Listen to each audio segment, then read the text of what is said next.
are you guys doing? How's everybody? You good? You good? I just have to kind of apologize in advance if I'm a little slow. I had a tooth pulled yesterday. And you'd think after having kids I wouldn't be scared of getting a tooth pulled, but I felt like I was a little kid again and someone was going to tie the dental floss to my tooth and slam the door. My dentist did not do that. He really was a real professional, but he did not give me any drugs.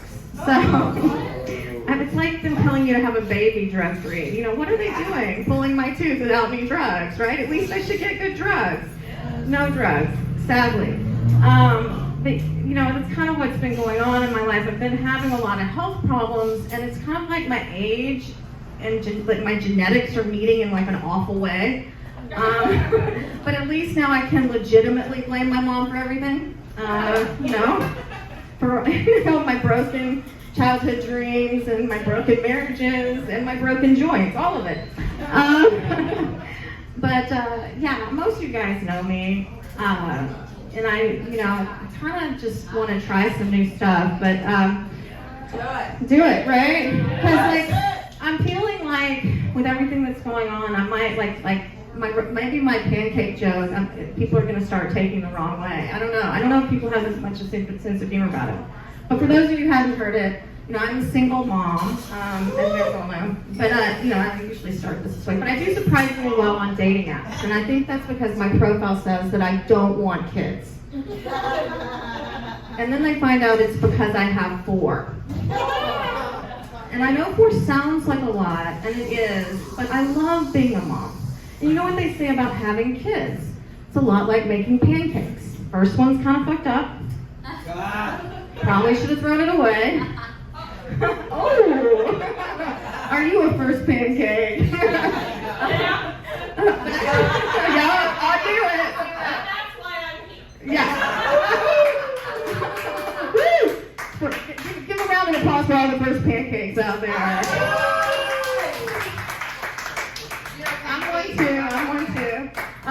But I think having kids is a lot more like eating pancakes. You always regret having your 4th one. Yeah, in case you guys were wondering, none of my pancakes like that joke. Yeah, especially my first pancake. She's a very sensitive first pancake. She actually got so mad at me about it, she disinvited me from her wedding, you guys. And I'm still super sad, and I kept telling her, honey, you don't understand. You don't get redos of special days like weddings in life, unless you're me. And then you get a couple. Yeah, that's right. I have been married twice. It turns out you can actually get worse at something. Yeah, but it's not all my fault. I mean, marriage is hard, right? I mean, I always try to tell my friends, like don't, yeah. If you never want to fuck someone again, marry them. It just takes all the romance out of it, Yeah, you see them brush their teeth and pick their nose hairs too often, that kind of thing. The routine takes all the fun out of sex. But people still ask me for advice about marriage, and about getting married. And my advice to young people though about getting married is just don't do that big wedding thing. Don't waste your money, Save a dress. Yeah, save it for a great vacation, a down payment for a house, a divorce. Yeah, Amanda Michelle, who I produced with, just got married. I'm like, you have never listened to any of my sets, have you? Really? Yeah, so I don't know why people still ask me for that advice. I usually tell people, if you want to know what it's like to get married, just get a kitten. Because at first that kitten is purr. All it wants you to do is stroke it. It comes when you call him. And then after you're married, that same kitten just looks at you like, when's dinner, bitch? You know that cat look when they put their butt in your face. It's the kind of thing. Speaking of that whole genetics and aging and mothers, I made the mistake of FaceTiming my mom recently. And when your parents are getting older, it's kind of like a crystal ball into your future. And when I FaceTimed her, it was kind of scary because my future is not looking good. seeing her in her house, it kind of looked like an unaired episode of Hoarders. And the sad part is I know she had the filters on for me. I mean, she had, you know, I could see all of her 5 wedding dresses in every newspaper since 1973. But I guess along with that, every bottle of Xanax she's ever had. So there's a lot of pills there. But you know what? I have a lot more empathy for her now, and because I have inherited this arthritis from her, and it's really painful, right? And so I think as you get older, you finally get to have empathy for your parents, right?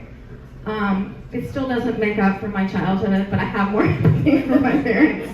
But I try to be like, unfortunately, embarrassingly, like a little new agey about things, you know? So, you know, every month I write down a list of all the things I want to forgive myself for. But this month the list got so long, I just wrote, I forgive myself for not finishing the list. Right. I also like to set an intention for every month. So, you know, this month's intention was just cry less. Not doing so well in that one. Yeah, don't boo-boo for me. You know, I am new age, but I'm also very practical. So I have crystals for my anxiety, and I also take Xanax.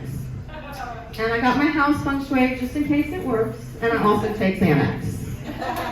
And I have a lot of Buddhas, because once you have one, people just keep leaving them with me, kind of like STDs. Please don't leave those with me. That's kind of one of the reasons that I gave up on dating apps. You know, I didn't want to worry about COVID and herpes at the same time, and I guess now monkeypox, and it's not too many things to worry about. But I really do hate dating apps. You know, they turn people into the equivalent of fast food. They're not good for you, but they're hot and available right now. Like this one guy I dated, he was just like Chick-fil-A. Warm, delicious, but my gay friends were not having it. And this other guy, he was just like Subway, a foot long, but kind of weird with my kid. And the last guy, he was truly a happy meal. He left a smile on my face, but the toy was the best part. Thank you guys very much. I'm Maggie Hyde. Thank you, thank you, thank you. I didn't get to I wanted to tell you guys this joke, I totally forgot, about, like, has anybody seen all these articles about summer penises? There's been a scientific study that says that men's penises are actually bigger in the summer. And I'm like, only men were doing this research because they just had to have something to make themselves feel bigger, right? And then I was like, what is coming next? Like, is it December dick? That is not the package I was looking for. No December dick. Is it January Johnson? And I'm like, what do we get as women? Is it just fall tits? So we have an excuse for picking them back up? I have no idea. Thank you guys very much. I'm Maggie Hyde.